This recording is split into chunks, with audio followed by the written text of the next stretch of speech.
Ntar 2029 kira-kira PDI itu jadi wakilnya Pak Prabowo atau maju sendiri?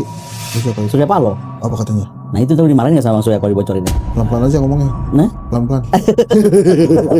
soalnya gue baru ketemu salah satu waktum partai yang baru dipanggil Pak Jokowi dan dia bilang saya nggak suka Agus Yudhoyono.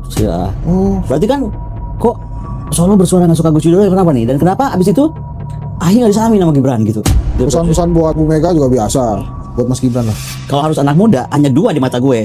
Kalau gue salah tolong dikoreksi. Gitu. Adalah Yang tadi nggak sukain Pak Jokowi. satu lagi Satu lagi tokoh dari PDIP. anaknya Ibu.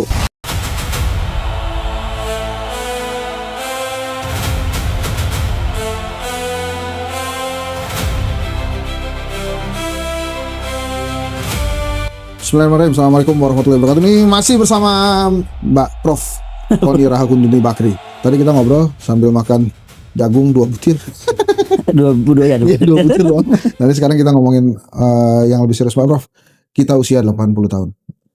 Nah di wilayah Indonesia sendiri itu udah banyak banget negara-negara yang sebetulnya wilayahnya sama kan sama Indonesia kan. Majapahit, Sriwijaya kan wilayahnya wilayah Indonesia tuh. Dulunya. Dulu tuh ratusan tahun loh. Nanti kita sekarang baru 80 tahun. Nah, seorang Koni dulu deh. 80 tahun Indonesia nih ngeliatnya gimana? Wah. Dalam tahun Indonesia, dalam bentuk peringatannya ya. Nah. Kita nggak bisa lepasin dari fenomena keluar logo resmi 80 tahun, keluar kasus bendera, One Piece. One Piece, keluar kasus Pati. Bagaimana rakyat bergerak atas nama suara Tuhan ya. Oke. Suara rakyat, suara Tuhan itu terbukti lah. Fox. Fox Populi, Fox Day. Nah, ini nggak bisa kita lepaskan. Nah, pertama kalau soal dalam kaitan kemerdekaan, ini kan nggak sesuatu yang dapat dengan mudah. Apalagi gue tinggal di Rusia ya. Aku mungkin lebih mendalami bagaimana dulu Bung Karno itu dari negara muda yang harus survive dan punya pemikiran besar seperti non-alignment movement. Udah negara baru, udah mikir yang mau kontrol dunia kan, bahasa gaulnya kan gitu. Lu negara baru, merdeka juga kemarin, ya kan, presiden muda, soalnya mau bikin non-alignment. Kira-kira bahasa gaulnya kayak gitu. Tapi dia bikin. Dan itu kan mahal. Kenapa non-alignment itu mahal? Dia harus di negara powerful. Bukan cuma semata-mata ngadepin kolonial waktu itu Irian Barat belum beres, tapi dia sudah mencetuskan sebuah pemikiran besar. Itu akhirnya dia bilang Indonesia itu harus menjadi kekuatan militer terbesar di bumi bagian selatan. Oke. Jadi ada konsekuensi. Nah, hari ini kita masih melihat konsekuensi itu enggak. Tadi kan kita bahas soal kita perang itu seperti apa. Lalu kita bahas tadi soal bagaimana kalau kita tetap mau pada pola visi poros maritim dirgantara dunia, sudah kuatkah kita? Lalu kita kalau tetap non-alignment, sudah betulkah kita mengatur pembelanjaan, procurement persenjataan kita misalnya kan, pelatihan kita dan lain-lain dan sebagainya.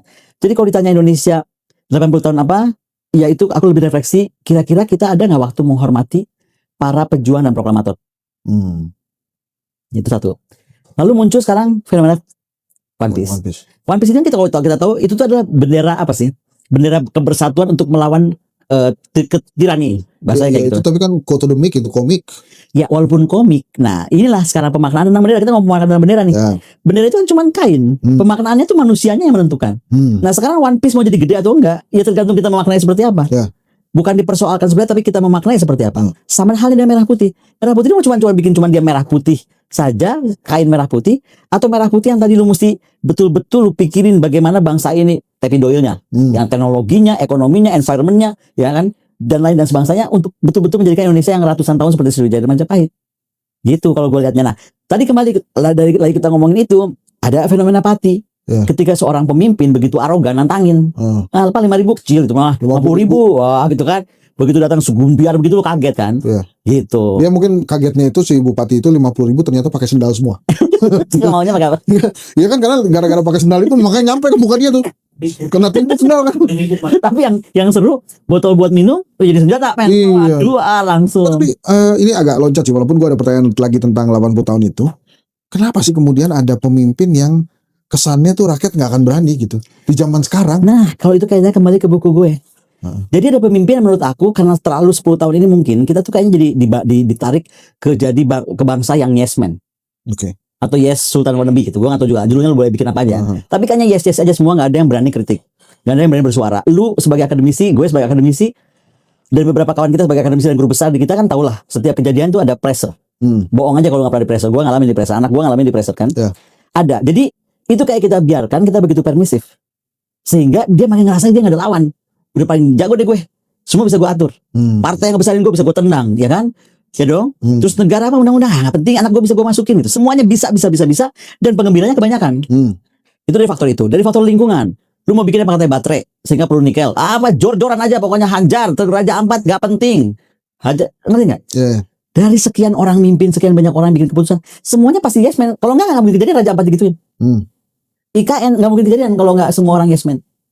Iya. Betul kan? Nah, jadi kita dalam berapa lama itu jadi yes man, sehingga lahirlah juga generasi yes man tadi. Salah satunya si Bupati Pati. Makanya dia dengan sombong kan ngomong, apalagi kan yang sponsor kan beredar sekarang videonya. Saya titip ya Pati kepadamu. Saya titipkan Kabupaten Pati. Ya, kepadamu kan dengan jelas kan. Nah, mungkin rasa di Anaknya juga kan. Nah, jadilah dia langsung kayak banget 5.000 kecilan 50.000. Nah. Jadi ini sekarang menurut gua inilah lahirnya gua bilang tadi bangsa berkesadaran. Jadi akhirnya sadar tuh rakyat. Kita itu nggak boleh lagi nyalain pemimpin. Karena kita yang bego, terlalu permisif. Lu jangan salah baca nih ya. Jangan dianggap gue nyuruh orang berontak, enggak. Tapi ini nyuruh orang berkesadaran bahwa ini ada yang nggak benar dan tugas kita sebagai rakyat meluruskan. Oke. Gitu. Nah ini yang gue salut sekali sama rekan-rekan saudara-saudara kita di Pati. Gila itu yang naik di truk 2 itu loh. Aduh gue gak bisa lupa mukanya. Iya. Keren ya. Wih. Canggih. Dan waktu Bupati begini lagi. Wih keren tuh orang nyalinya gede. Itu emang menurut lo bisa nyebar tuh? Sangat bisa. Apalagi kalau kita bicara sekarang media sosial ya. Sangat bisa. Karena ternyata gini loh. Aku tuh gak ngerti ya. Dia tuh punya ide. Gue gak kepengen jadi bupati sih. Jadi juga gak kepikiran mau naikin apa pajak berapa? Pajak 250%. Tapi katanya dia belajar dari Jokowi waktu Jakarta. Katanya nih. Gue sekali lagi bukan orang pajak ya. Terus Bu Sri Mulyani luruskan saya Bu kalau salah jangan dimarahin. Tapi katanya dia tuh belajar waktu Jokowi itu naikin pajak Jakarta. Lalu dia lupa ukur Jakarta tuh berapa kemampuan sama Pati. Nah ternyata tadi pagi kalau nggak salah gue baca Cirebon 1000%. Aku nggak tahu lagi daerah lain 200% dan lain dan sebagainya. Jadi ya pasti rame. Itu mungkin gini ya, yang bikin rame banget itu kan arogansinya itu kali, bukan 250.000. Enggak, dari 250%-nya udah bikin orang besar dong. Yang kedua, yang waktu ada sumbangan-sumbangan logistik minum, sok diambil-ambilin lagi kan. Loh gimana kok itu sumbangan dari rakyat? Jadi udah lebih parah daripada company tau gak lo? Ya marah lah orang. Iya, abis itu orang-orang tuh, wah gila aja tuh air mineral diambilin, ntar dijual lagi, nggak bagi hasil lagi. Soalnya dibawanya rapi ya. Dibawanya rapi, berantakan. Nah terus dengan kejadian Pati, One Piece, berapa tahun kira-kira umur negara kita? Bukan cenayang, nyokap gue cenayang gue bukan. Bukan. Kalau kata nyokap lo apa? Ya makanya nggak maksud gue kali aja udah pernah cerita Koni. Nggak, tapi pokoknya Indonesia ini bisa bahaya pecah sih kalau kayak gini caranya. Bahaya karena akan ada daerah-daerah yang merasa dia bisa mandiri akan berpikir lebih baik mandiri daripada bawa pusing. Nah, tapi menurut gua salah satu keajaiban dunia itu Indonesia, sukunya banyak, pulaunya banyak, bahasanya banyak, jadi satu negara. Itu canggih loh kita sebetulnya itu. Gue nggak tahu apakah canggih, apakah kita betul-betul adalah bangsa yang diberkati setelah Israel ke Indonesia. Cuman kalau Israel ditulis di Bible, bangsa pilihan Tuhan. Tapi de facto Indonesia itu bangsa pilihan Tuhan. Tapi lu jangan GR dulu. Lama-lama Tuhan pegel ngadepin lu kalau kayak gini caranya. Ngerti gak lu? Jadi jangan take it for granted. Nah kalau aku bilang kalau ini kejadian terus berjalan akan rame dan pecah. Aku nggak pernah lihat polisi lari seperti kemarin di Pati. Iya bareng-bareng lagi larinya. Itu jadinya. Iya, lu jangan tahu. Oh nggak boleh. Jangan maaf polisi bukan. bukan. Nggak, tapi itu kan emang bayangin aja aparat akhirnya juga dipukul mundur sama rakyat. Ya itu yang aku bilang di waktu gue lu nggak sama gue bilang satu orang berkesadaran maka akan 2 juta sekian orang sadar, ya kan? Dan sekarang lu hitung dong, kita kan bukan orang bodoh. Berapa penduduk Indonesia? Berapa besarnya aparat? Lu kecilin lagi ke provinsi besar, ke kabupaten besar. 1 banding berapa itu? Maka jangan coba-coba main-main sama rakyat. Karena ketika mereka bersatu dan itulah kembali One Piece. One Piece itu hanya bendera kok. Apa namanya kartun anak-anak pula gitu. Tapi ketika ada rasa bersatu lu dizolimi, si One Piece yang cuman kain dan cuman gambar kartun itu bisa jadi pergerakan. Nah, kenapa kemarin gue masukin di Instagram gue ada merah putih dengan One Piece berdekatan. Ya jangan sampai persatuan merah putih kita kalah sama persatuan One Piece. Orang yang merasa dizolimi tadi dong, betul gak sih? Logiknya kan ke sana. Jadi jangan nyalain benderanya. Iya, enggak, jangan lah. Gitu. Nah, terus ini masih dalam rangka 80 tahun Indonesia Merdeka. Ada peristiwa Pati, kemudian ada peristiwa Lakban Kuning dan lain-lain ya. Kenapa sih hal situ seperti itu tuh ada aja terus di Indonesia tuh? Lu nggak sebut yang kejadian Lucky ya, gue tuh sedih banget. Lakban Kuning gue sedih karena gue kenal yang bersangkutan. Gue kan ngajarin Sisparlu dia angkatan gue. Gue kan dosen Sisparlu. Aku sempat ketemu beliau. Anaknya pinter dan baik gitu loh menurut aku ya. Kemudian aku beberapa hari lalu ketemu orang Kemlu, hampir angkatan dia. Aku nggak boleh sebut namanya, tapi ada akhirnya beredar tiga option lah. Tapi mau 3 option, mau berapa option, satu aja buat gue ya. Kalau menurut gue nih, anggap gue bego nggak sekolah ya. Kira-kira bisa nggak ya orang mau bunuh diri serapih itu, gitu, sampai di sininya mengecil gitu rapi, ya nggak sih? nggak mungkin. Dan tangan dia juga biasa aja gitu, nggak mungkin. Yang kedua, kenapa sih kalau ada temuan yang nggak bisa clear, langsung dianggap penyimpangan, penyimpangan hubungan lah, penyimpangan seksual lah. Makanya aku hari ini mengingatkan nih pada siapapun yang bikin narasi-narasi baik terkait Arya, misalnya terkait Lucky, itu ada undang-undangnya, ada KHP-nya. Almarhum tuh harus dijaga harkat martabat kehormatannya, even dia udah almarhum. Baik-baik tuh bikin konten kayak gitu bisa masuk penjara. Dan harus dipenjara kalau gue bilang, karena dia udah nggak bisa bersuara. Yang mau bersuara seperti kita mungkin akan dibungkam kalau kita terlalu nekat. Contoh Abraham Samad nanyain sekolah nanya apa dia? Nanyain ijazah. Jadi masalah. Kan jadi lucu, yang mesti dipanggil nggak dipanggil. Nah, yang aku takut cuma satu, lama-lama orang pinter atau orang yang berpengetahuan nggak mau ngomong dan jadi masa bodoh. Padahal di titik masa bodoh itulah kita berbahaya. Indonesia itu bahkan bubar ketika rakyatnya jadi masa bodoh. Mangkel lah, udahlah gitu. Nah, jadi jangan senang nih kalau jadi di atas sana lalu semua orang kayak nurut gitu kayak robot. Jangan senang dulu karena titik ledaknya malah lebih besar. Jadi kalau gue sih lebih baik bangsanya berkesadaran, semua saling mengingatkan dan kita menerima kalau diberitahu. Oh gitu. Iya dong. Kalau lu gue kasih tau lu main marah aja ya, gue juga lama-lama aduh udah deh capek deh ngomong sama sentet. Males banget. Males ya gitu kan. Nah, sementara lu makin tersesat. Ya kalau lu jalan sendiri, lu nakoda bawa bangsa ini. Oh iya ya. Gitu. Ini balik kayak ke Bu Mega dong.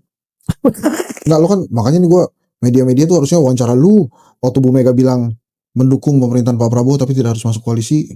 Itu pernah ngobrol tentang itu sebenarnya di mana sih posisinya PDI Perjuangan? Kalau itu masih Ibu dari awal juga memang begitu. Gitu. Ibu tuh suka negor gua kalau ngomong oposisi. Bu Mbak Koni nggak ada oposisi kita tuh negara yang nggak bisa beroposisi gitu. Kita itu penyeimbang. Bahasa Ibu selalu itu, kita tuh penyeimbang. Penyeimbang itu musuh bukan, kawan pun enggak selamanya gitu. Kalau lu nggak bener ya gua kasih tahu. Gitu. Dan ntar 2029 kira-kira PDI itu jadi wakilnya Pak Prabowo atau maju sendiri? Pernah ngobrol sampai sejauh itu? Maksudnya PDIP kali aja mau jadi wakilnya Pak Prabowo kan? Siapa? Ya gue nggak tahu siapa, atau dia mau maju sendiri. PDIP pernah ngobrolnya itu nggak? Kalau itu yang ngomong sama aku bukan Bu Mega. Siapa itu? Surya Paloh. Apa katanya? Nah itu tuh dimarahin gak sama Surya kalau dibocorin ya? Pelan-pelan aja ngomongnya. Nah? Pelan-pelan.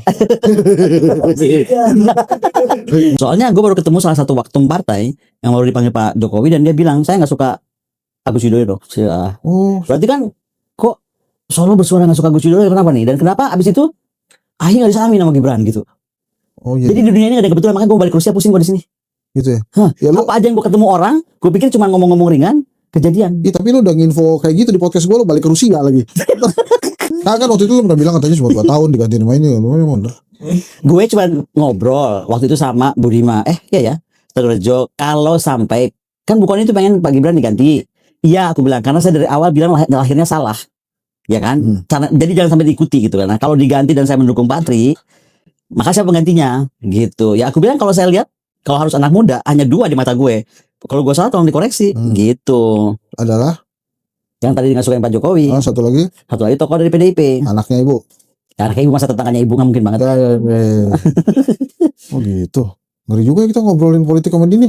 Kenapa? Dibilang aja ngomongin Indonesia lagi. Tapi kok kemudian bisa berkesimpulan ke arah sana tuh berarti yang kepala daerah dipilih langsung tuh akan jalan tuh ya? Nah kalau itu gue nggak tahu. Kita nggak bahas kepala daerah. Tapi waktu sama Ibu Mega bahas tentang periodisasi itu. Next 2029 gimana, 2034 gimana? Ibu tuh kayaknya gini ya. Kalau kita ngomong jangan kan ngomong 2029 nih. Gue tanya Bu kongres kapan? Nanti aja lihat. Ibu tuh keren banget. Tuh hebatnya PDIP ya. Iya. Bayangin yang katanya lu nganggap gue deket banget sama Ibu. Gue tuh nanya berapa kali, Bu, kongres kapan? Ya kita lihat aja, Mbak Koni belum tahu. Oke. So tuh waktu kejadian di Bali tuh, gue ngobrol sama Pak Koster ketawa-ketawa, gue beberapa jam berapa malam di Jaya Sabah. Kan gue nanya Pak Koster, emang lu ngajarin Pangdam? Gue aja yang di Jakarta terus orang Mbak Koni, ada gejala-gejala kongres gitu kan? Bener gak? Gue tanya Pak Koster dong, ini kan Bali nih. Ada Bu, ditanya. Ya memang saya nggak tahu, ya kan?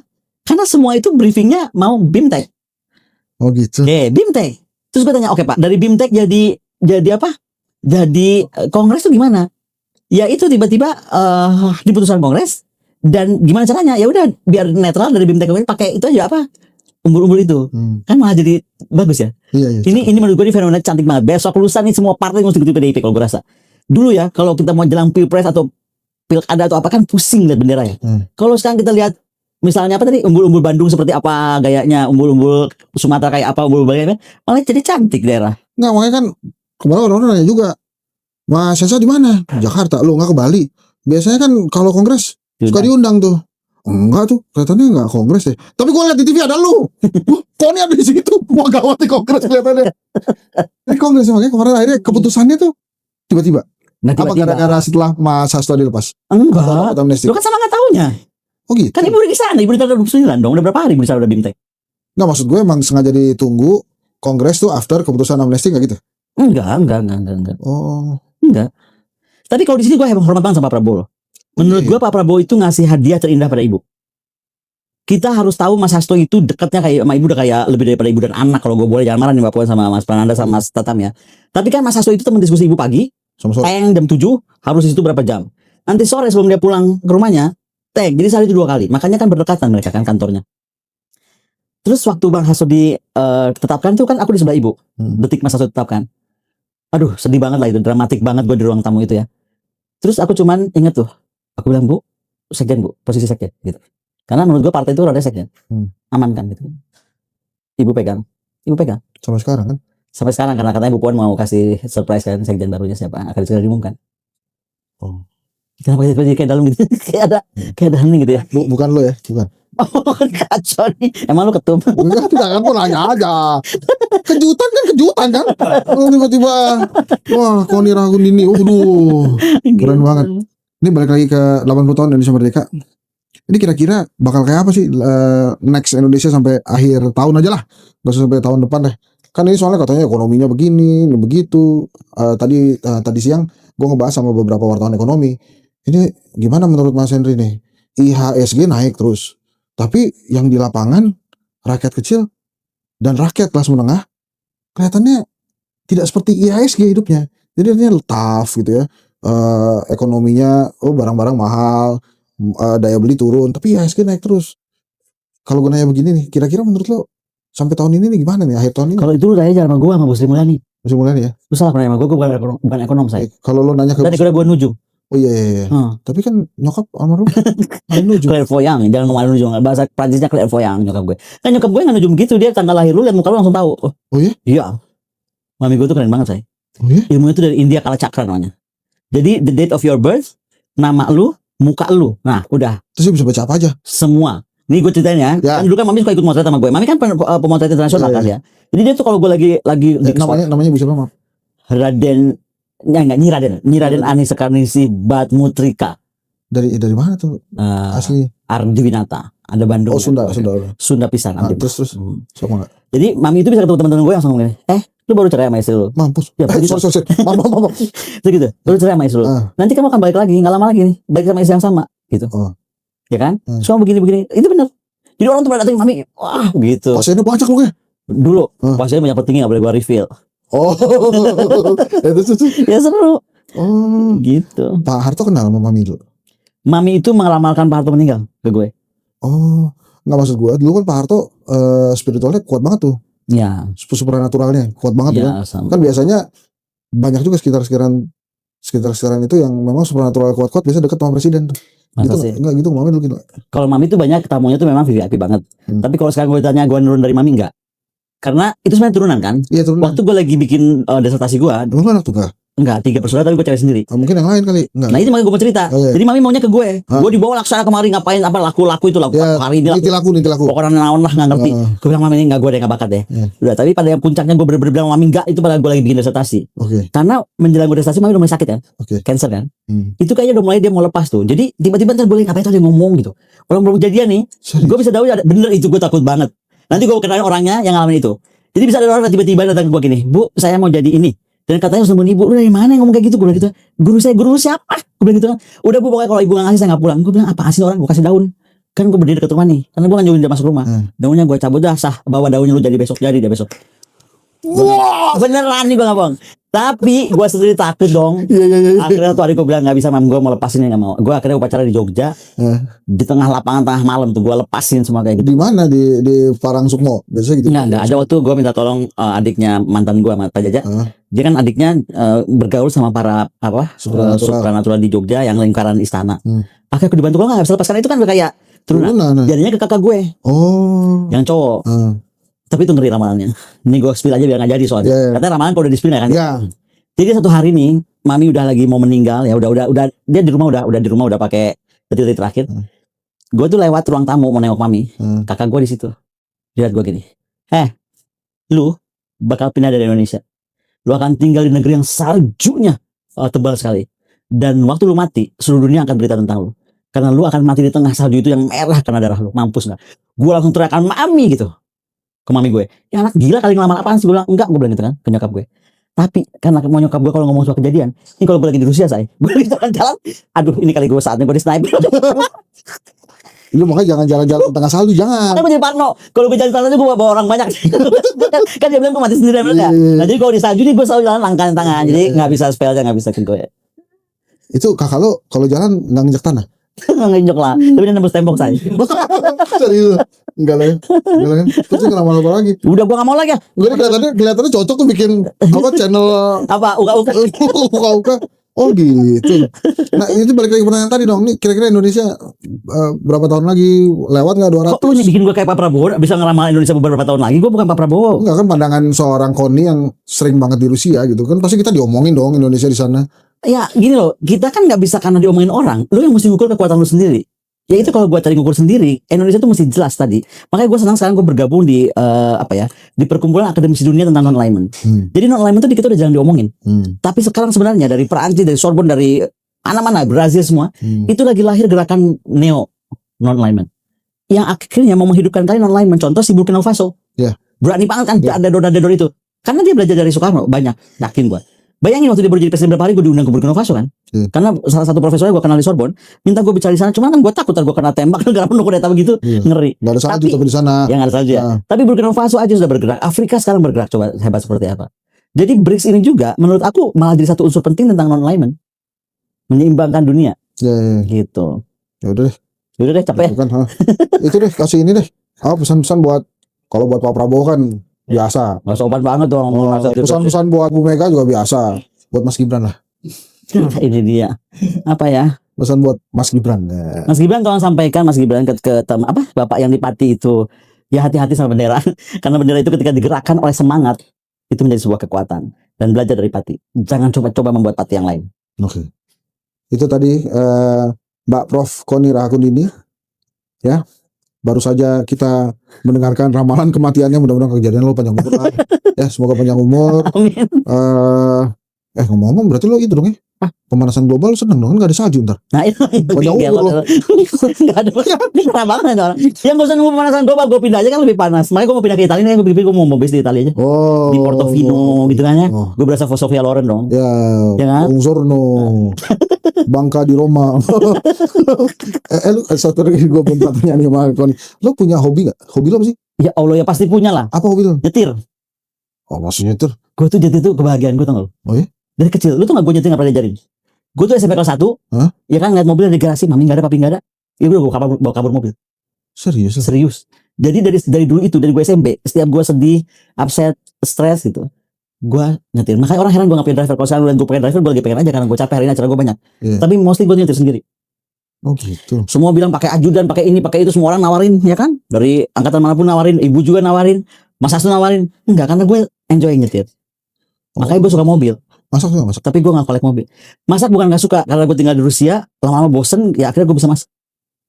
Gitu, bisa karena kepepet. Apaan suka masak apa? Macem-macem ya, gue bisa masak. Udah, lu ke Saint Petersburg aja. Udah saya masakan gue. By the way, gue buka restoran. Di mana? Di Saint Petersburg, saudara-saudara. Oke, itu kan namanya Kasawali. Enggak, kalau mau ke Saint Petersburg itu ngurus visa kan? Ngurus visa dengan mama pakai e-visa. Oh, e-visa bisa. Ya. Itu harus sebut nama gue 3 kali. Oke. Nasi daun. Besok naik jam gitu. Itulah Koni Rahakundini Bakri ya, itu semua hal tadi yang menarik kita baru pertama kali itu denger ya. Karena baru yang nanya. Enggak pernah ada yang nanya, iya. Oh ya? Iya. Oh, itu dia. Kita spill. Agama lo apa sih? Agama gue ke Tuhan Yang Maha Esa. Maksudnya? Ya gue coba Tuhan aja. Mau Tuhannya lagi ada di gereja gue sembah, Tuhannya ada di tempel gue sembah, Tuhannya ada di pohon gue sembah. Agnostik? Boleh disebut agnostik. Oh gitu. Kalau gue yang penting percaya Tuhan. Enggak, tapi aslinya apa? Asli lahir brojol terus apa tuh?